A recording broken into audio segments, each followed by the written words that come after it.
السلام عليكم ورحمة الله وبركاته. كلنتي وعنا وناكسن عشر كنا وعشر كأنه تمناد يمعلن مهدي سيتهي وحن كو قد جرنا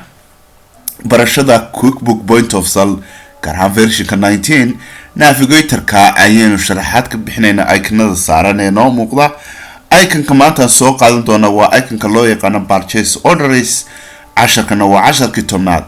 Haddaba purchase orders waa maxay faa'iidada uu leeyahay in ganacsigaaga uu markaasi faa'iido ka helo haday tahay dhinaca markaasi dalabaadka. Purchase orders waxa weeyaan inaad adigu wax ka dalbato vendor ama supplier. Hadda markay alaabtu ka goodo halkan ayaa dalabka ka sii gelinaysa. Marka qof doonayso inaad hargeyso meherad ku taalo ayaa doonaysa adigoo burco ay meheradaada ku taalo inaad order u dirsato si alaabtaasi uma garanaysaa uu kugu soo raro ama cash ka iibso ama deyn account ku lahaw deyn ka soo qaado. marka halka alaabtii aad ku dhufatid halka warqadaasi ay taalo plus ku saaran yahay xaq hoose purchase orders ku qoran tahay bartaas aad ku dhufanaysaa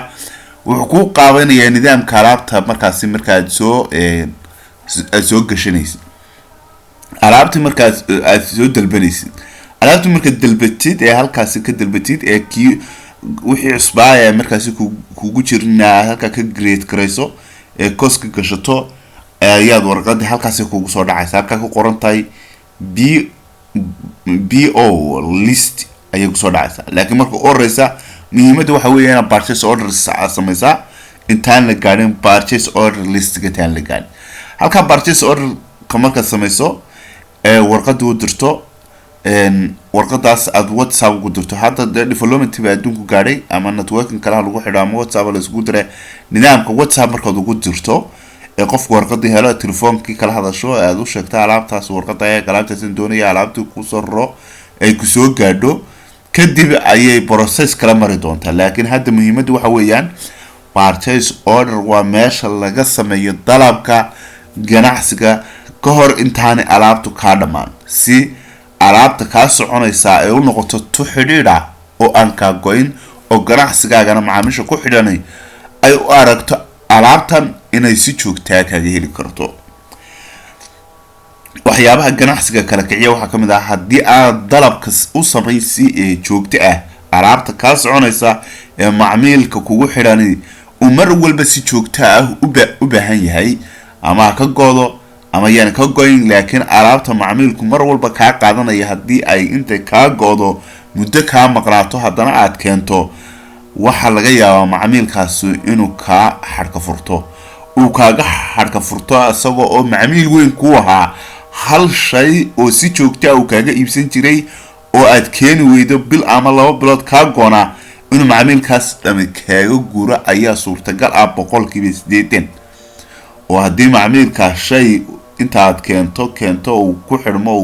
oo ku aamino shayga mar walba ka helayo macaamiishiisuna asaga ay aaminteen mar walba ka helayso oo adigii ahaa supplierka laga waayo wuxuu u guurayaa supplierka